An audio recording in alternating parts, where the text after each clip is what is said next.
बहुत कम टाइम बचा है अपने एग्जामिनेशंस के लिए। आई एम प्रीटी श्योर जोश में पढ़ रहे हो, the spirits are high and you are all set to give the examination ahead. मुझे पता है प्रिपरेशन वाइज तो अपन सेट है, मेहनत किए हैं बहुत ज्यादा, जो भी अपन कर सकते थे वो अपन ने कर लिया है। But there are certain things जो एज सीए फाउंडेशन स्टूडेंट्स ना अपने को समझ में नहीं आती है कि आईसीआई पेपर सेट कैसा करता है, आईसीआई पेपर चेक कैसे करते हैं, आपको क्या एक्सपेक्ट करना चाहिए आपके अपकमिंग एग्जामिनेशन से, कैसे एक माइंडसेट डेवलप करना चाहिए फॉर आईसीआई एग्जामिनेशन। ये सब चीजें मैं इस वीडियो में बात करने वाली हूँ गाइस। बहुत इंपॉर्टेंट वीडियो रहेगा, ऐसी ऐसी चीजें मैं आपको बताऊंगी जो बच्चों को एक 2-3 अटेम्प्ट देने के बाद समझ में आती है। समझ में भी नहीं आता कि आखिर मैंने इतनी पढ़ाई की तो भी मुझे मार्क्स क्यों नहीं मिले, मेरे पेपर्स क्यों अच्छे नहीं गए, इतने टाइम से 3-4 महीने से तो पढ़ाई कर रही हूँ यार और सीए फाउंडेशन में फेल हो गई, मेरे पेपर्स कैसे डिफिकल्ट गए। तो ये सब चीजें इस वीडियो में मैं आपको बताने वाली हूँ, बहुत यूजफुल रहेगा। एंड जैसे मैंने आपको बोला है, आपके एग्जामिनेशन के टाइम तक आपको जिस जिस चीज की जरूरत पड़ेगी, जो मैं मेरे साइड से आपको हेल्प कर सकती हूँ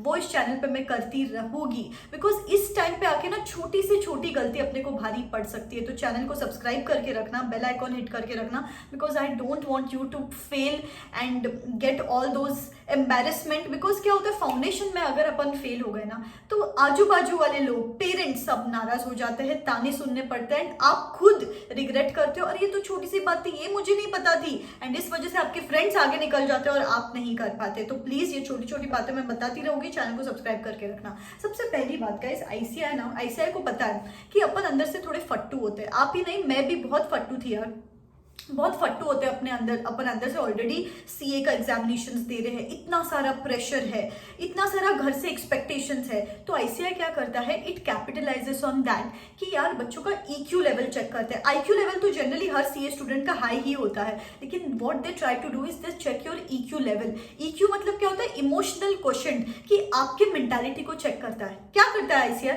कि पहले जनरली 1-2 क्वेश्चंस डिफिकल्ट डाल देते हैं, पहले 1-2 क्वेश्चंस या पहले 3-4 एमसीक्यूज ये डिफिकल्ट डाल देते हैं। फिर क्या होता है, बच्चों का माइंडसेट हैम्पर हो जाता है, बच्चों को स्टार्टिंग में ही वो इतना डाउन करवा देता है। ऑलरेडी प्रेशर हाई है, एक्सपेक्टेशंस है, एग्जामिनेशंस है सीए के, एंड ऊपर से पेपर के पहले दोनों क्वेश्चंस डिफिकल्ट। तो सोचो बच्चे की क्या हालत होती है एग्जामिनेशन में। ये चीज आप एग्जाम में जाके एक्सपीरियंस करते हैं। मैं आपको आज से बोल रही हूँ तो आपको वो इंटेंसिटी बाद में कम लगेगी। अभी से ना ये माइंडसेट बना के जाओ कि पहले दोनों क्वेश्चंस डिफिकल्ट भी आए, मुझे कोई चिंता करने की जरूरत नहीं, I am going to take it one question at a time. चलो मैं उस क्वेश्चन को जस्टिस दे दूंगी। चलो नहीं आ रहा है मुझे, मैं आपको बोलूं, be ready for the best but be prepared for the worst. कि चलो मुझे हर पेपर में एक 30 to 35 मार्क्स का नहीं आएगा, मुझे हर पेपर में फर्स्ट 2 क्वेश्चन डिफिकल्ट देखने मिलेगा। ये माइंडसेट के साथ भी आगे जाते हो ना तो वो टफनेस की इंटेंसिटी लेवल आपको कम लगती है। एज गुड एज सपोज आप कोई खाना खा रहे हो एंड बार बार लोग आजू बाजू बोल रहे हो बहुत तीखा है यार, बहुत तीखा है, बहुत तीखा है। आप जब खाते हो आपको तीखापन कम लगता है, बिकॉज कहीं ना कहीं आपका सबकॉन्शियस माइंड प्रिपेयर हो जाता है कि ये खाना तीखा होने वाला है। उसी तरीके से आपके एग्जामिनेशन में ऐसी डिफिकल्टी लेवल रहने वाली है। पहले दोनों क्वेश्चंस डिफिकल्ट होंगे, पहले 3-4 एमसीक्यूज डिफिकल्ट होंगे, या फिर आपको मैं एक ऐसी चीज बता दूं कि 30 to 35 मार्क्स का डिफिकल्ट आएगा, ऐसा अज्यूम करके चलो। लेकिन माइंडसेट क्या बिल्ड करके चलो कि यार 30 to 35 मार्क्स की वजह से मैं बचे हुए 65-70 मार्क्स टेक पे नहीं डालूंगी। I am going to take it one question at a time, that's it. अपने को थोड़ी ना चाहिए यार 100 मार्क्स, 80 मार्क का भी पेपर लिख पाई उसमें से मैं 55 मार्क्स लेके आ सकती हूँ, इतना मुझे खुद पे गारंटी है। इस माइंडसेट के साथ जाओगे ना, आप 70% लोगों को बीट कर सकते हो, बिकॉज आधे लोगों की टाइटर फिश सिर्फ माइंडसेट की वजह से होती है। तो प्लीज पहले दोनों क्वेश्चन डिफिकल्ट आए तो घबराना नहीं है। हर पेपर में 25 to 35 मार्क्स का डिफिकल्ट आएगा, उस तरीके से प्रिपेयर चलो। And thirdly, one question at a time लेके चलोगे ना तो आपको इंटेंसिटी कम लगेगी। एक और ऐसा सीक्रेट है, आईसीआई ना हर अटेम्प्ट में एक पेपर डिफिकल्ट डालता है। जैसे आपको पता है लास्ट अटेम्प्ट में मैथ्स का पेपर डिफिकल्ट आया था, कोई बात नहीं, अगर पेपर डिफिकल्ट आता है तो उसकी चेकिंग इजी होती है, ये ध्यान में रखो।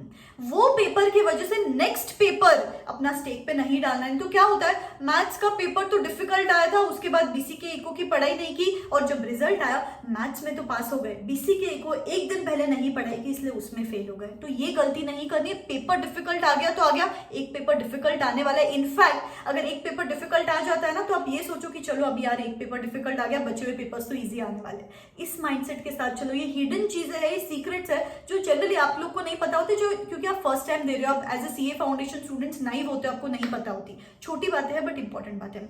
एक और चीज मैं आपको बोलती हूँ, 100 मार्क्स का पेपर लिख सकते हो तो बहुत अच्छा, लेकिन एक एग्जाम्पल देती हूँ मैं आपको। मेरी एक फ्रेंड है, सीए फाइनल के लेवल पे एक पेपर इतना डिफिकल्ट आया था हमारा एसएफएम का, एंड उसमें सब लोग डर के मारे कुछ भी नहीं लिखा उसने। What she did, what she said, calm down, काम माइंडसेट के साथ उसने बस 60 मार्क्स का पेपर लिखा। 60 मार्क्स का पेपर लिखना है तो आराम से, टाइम भी सफिशिएंट है। काम माइंडसेट से सब कुछ रिकलेक्ट करके उसने 60 मार्क्स का पेपर लिखा और उसमें से उसको 56 मार्क्स मिले। तो जस्ट इमेजिन, ऐसे पेपर्स डिफिकल्ट आते लेकिन 60 में से 56 मिल गए। तो जो भी पेपर डिफिकल्ट आ गया उसमें बस खुद को काम डाउन करना है, 1 क्वेश्चन एट ए टाइम लिखना है। भले ही आप 70-80 मार्क्स का लिखो, उसमें से 60 मार्क्स टारगेट करेंगे। नेक्स्ट चीज ऐसी है कि इंस्टीट्यूट स्टेप मार्किंग भी देता है। अपन क्या करते हैं, मैम अकाउंट्स में मेरा फाइनल अकाउंट्स का बैलेंस शीट टैली नहीं हुआ इसलिए पेपर में अपन बस एक ही क्वेश्चन सॉल्व करते जाते हैं। अरे नहीं हुआ टैली, उस टैली के फिगर को इतने मार्क्स नहीं है जितने आपके स्टेप्स को मार्क्स है। तो स्टेप मार्किंग को अंडर एस्टिमेट नहीं करना है। स्टेप्स के लिए आपको मार्क्स मिलते हैं एंड एज गुड एज आपको वर्किंग नोट्स के लिए भी मार्क्स मिलते हैं, आपको अजम्पशंस के लिए भी मार्क्स मिलते हैं। छोटी छोटी चीजें नहीं मिले, 16 मार्क्स नहीं मिले, 10 मार्क्स, लेकिन वो 2-3 मार्क्स कट हो गए, उस वजह से आप बचे हुए 7-8 मार्क्स टेक पे नहीं डालोगे। ठीक है, तो 1 question at a time, step marking, assumptions, working notes. 20-25 marks का नहीं आया तो कोई बात नहीं, चिल माइंडसेट से आगे लिखेंगे अपन। एक पेपर डिफिकल्ट आ गया तो आ गया, उसमें से भले ही 60 मार्क्स का लिखेंगे, 70 मार्क्स का लिखेंगे, 50 मार्क्स लेके आएंगे। इस माइंडसेट के साथ चलो आगे कि कुछ परसेंटेज डिफिकल्ट आने ही वाला है। अपन 10th-12th के एग्जामिनेशन नहीं दे रहे हैं, दीज आर सी एग्जामिनेशन। कुछ डिफिकल्ट आ गया कोई बात नहीं, अपन स्ट्रॉन्ग है, we are going to be strong and we are going to face it. Comment in the comment section below. I haven't come this long to only come this long.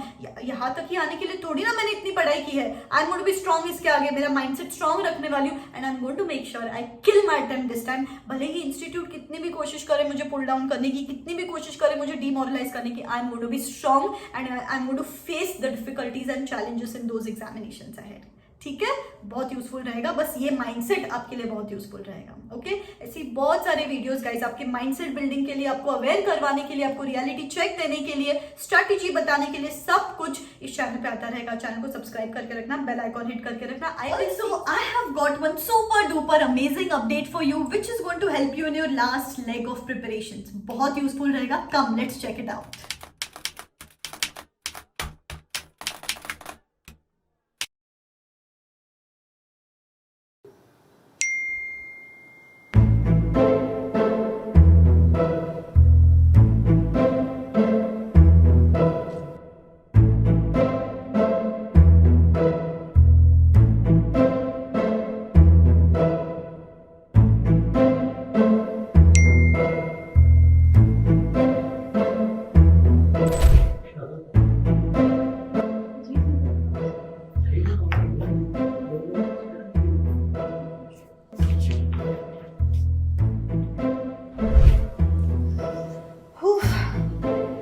लग रहा है ये टैक्स कभी खत्म ही नहीं होगा। तो क्या आप भी सेम प्रॉब्लम फेस कर रहे हो? पर अब नहीं, क्योंकि हम लोग एक ऐसे टॉक शो की सीरीज आप लोग के लिए लेके आ रहे हैं जहां पर इंडिया के टॉप एजुकेटर्स अपने एक्सपर्टीज और एक्सीलेंस से आपको गाइड करेंगे और हम स्टूडेंट्स के फ्रीक्वेंटली आस्क्ड क्वेश्चंस को पिक करेंगे regarding study plans, time management, approach of the subjects, ABC analysis, 1.5 day strategies और how to clear CA exams in first attempt.